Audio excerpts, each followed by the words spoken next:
En Côte d'Ivoire, dans le département de Dabou, la sous-préfecture de Lopou se dresse avec fière allure. Avec une population résidente estimée à plus de 35 000 âmes, Lopou est l'un des plus grands villages à Dioukro.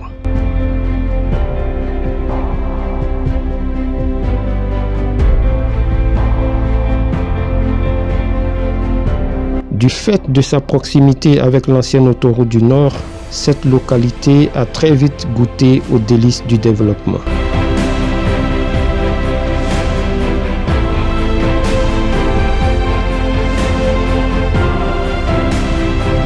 Côté infrastructure primaire, Lopou a été bien servi depuis belle lurette. Château d'eau, centre de santé urbain, groupe scolaire, Lopou 1, Lopou 2, Lopou 3 et même un centre de santé privé appartenant à une congrégation de sœurs religieuses catholiques. À tout cela, il faut ajouter un collège moderne qui existe depuis 4 ans.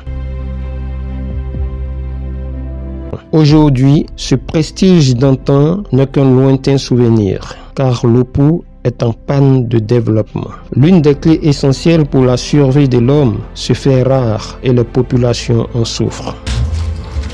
Où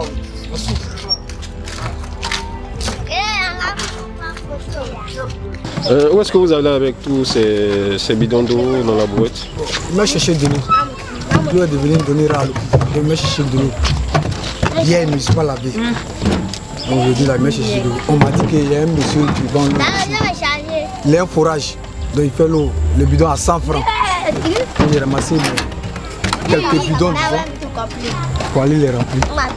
Mais qu'est-ce qu'il y en est de l'alimentation en eau dans les robinets ici? Depuis, je crois, avril 2018, les villageois se sont dit, et ils ont dit que le forage que la SODECI traitait pour nous, c'est de l'eau potable, ils disent que c'est pour nous. Donc ils ont crié au fort, on veut boire l'eau cadeau, l'eau cadeau. Puis la SODECI est partie. On n'arrive même plus à payer les factures d'eau que nous consommons. Eux, on refuse de payer les factures de CIE. Parce que vraiment, c'est monté jusqu'à près de 4 à 5 millions. Donc la CIE est venue arracher le compteur. Et puis bon, l'eau a tari dans les robinets. Puisqu'il n'y a plus de courant, il n'y a plus d'électricité pour pomper de l'eau. C'est le problème, on est confronté. Mais qu'est-ce qui est fait pour pallier à ce problème-là du côté des autorités du village? Là, la question reste encore posée. Mais je crois que la semaine passée, les gens se sont levés, ils ont dit qu'ils allaient trouver une solution à ça. Mais jusqu'à présent, je pense que rien n'est encore fait. On tourne en rond, toujours la même chanson, on tourne en rond. Donc on est livré à notre propre sort. Tu t'es réveillé, tu as bu l'eau, il faut dire Dieu merci. Lopou, c'est l'un des plus gros villages à Dioukro et puis l'un des plus modernisés. Comment est-ce que, selon vous, cette situation a pu arriver? Là, moi je pense que je peux accuser la gestion du village. Ça est dans les mains. C'est eux qui gèrent le village. Les autorités, comme vous l'avez bien posé la question, c'est eux qui ont la gestion de ce village. Nous autres, nous sommes que les administrés. On n'a pas mot à dire. Tout commence en 2018, quand le contrat d'exploitation du château d'eau de Lopou par la Société de distribution d'eau en Côte d'Ivoire, SODECI, arrive à terme. Les populations manifestent et éjectent la SODECI de la gestion du château d'eau de Lopou, au grand désarroi de ceux qui étaient pour la reconduction du contrat. Dorénavant, c'est le comité de gestion du village qui prend la relève. L'eau est gratuite à Lopou et les populations doivent s'acquitter d'une modique somme chaque fin de mois pour en bénéficier. Ce nouveau fonctionnement a marché pendant un certain moment, mais quelques temps plus tard, la mauvaise gestion s'installe et c'est la descente aux enfers.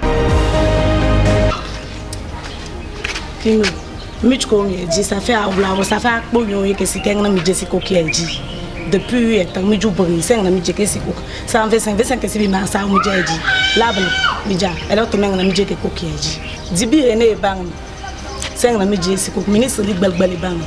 les factures du compteur d'électricité alimentant le château d'eau restent impayées et s'accumulent. Selon nos sources, la compagnie ivoirienne d'électricité, la CIE, n'a d'autre choix que de retirer son compteur. Lopou et Youlil, le village voisin, n'ont plus d'eau dans les robinets. La crise d'eau s'enlise. Est-ce que tu as de l'eau chez toi à la maison? Moi, de l'eau. Ça, c'est moyen. Moi,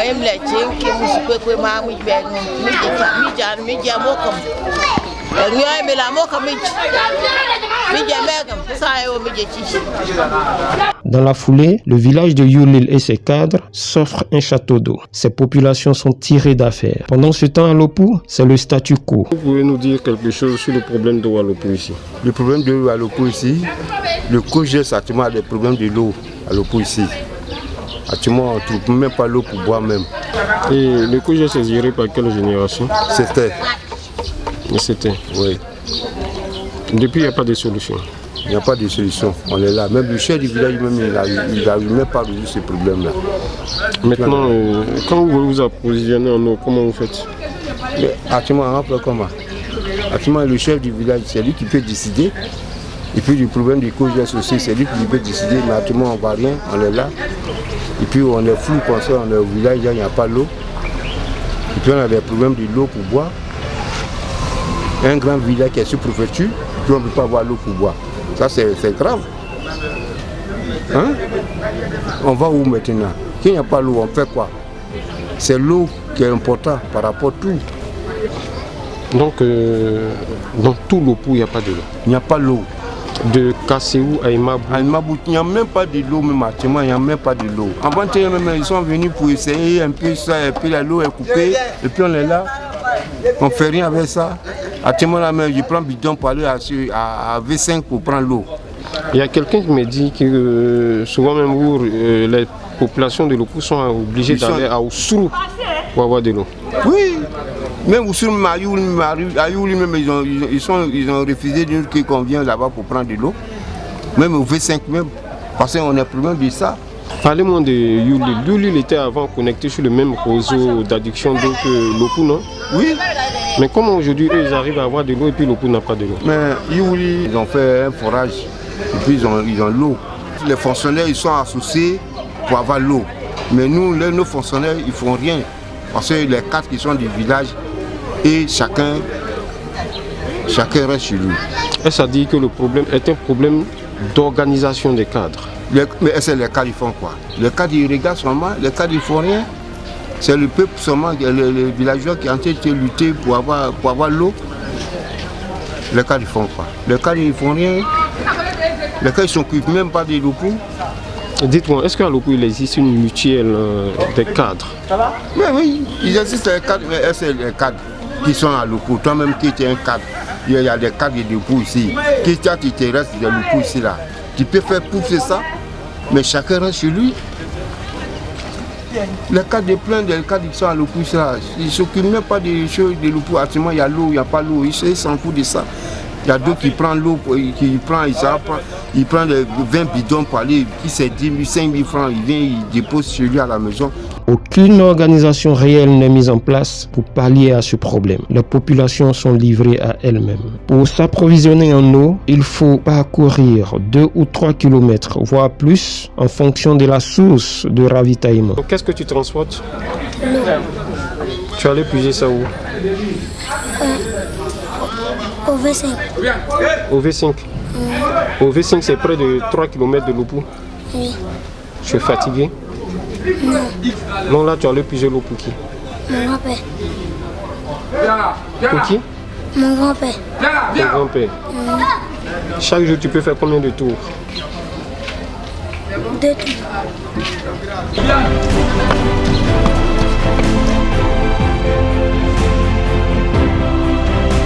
À Youli, au V5, au V4 et au Sro, Lopou peut plus s'approvisionner en eau. Comment les habitants font pour avoir de l'eau? Moi même, je suis allé jusqu'au Marigot, j'achète de l'eau avant que je me lave. C'est un dimanche, c'est vrai que je me lave. Je vais au Marigot, j'achète de l'eau pour venir. En tant que leader de jeunesse, président de tout l'MPD Lopou, quelles sont les solutions que vous pouvez proposer pour le règlement de cette situation? Appeler la génération, on a allé chez le président de COJES, on lui a dit qu'on n'a pas trouvé de solution parce que c'est lui qui gérait l'eau là. D'abord, on va que l'eau là avant le problème. Donc on n'a pas trouvé de solution. Qui est le président du COJES? Il s'appelle Adou Meda. Sous l'impulsion de quelques initiatives, depuis peu, un château d'eau est sorti des terres à Lopou. Mais jusque-là, aucun jus ne coule dans le robinet. L'eau est devenue de l'or. Pendant ce reportage, nous sommes rentrés en contact avec le président du comité de gestion du village, prendre sa version des faits. Mais pour des problèmes de calendrier ne concordant pas, la rencontre n'a pu se tenir. Jusqu'à ce jour, le problème d'eau perdure. La population espère que d'ici peu, une solution miracle sera trouvée.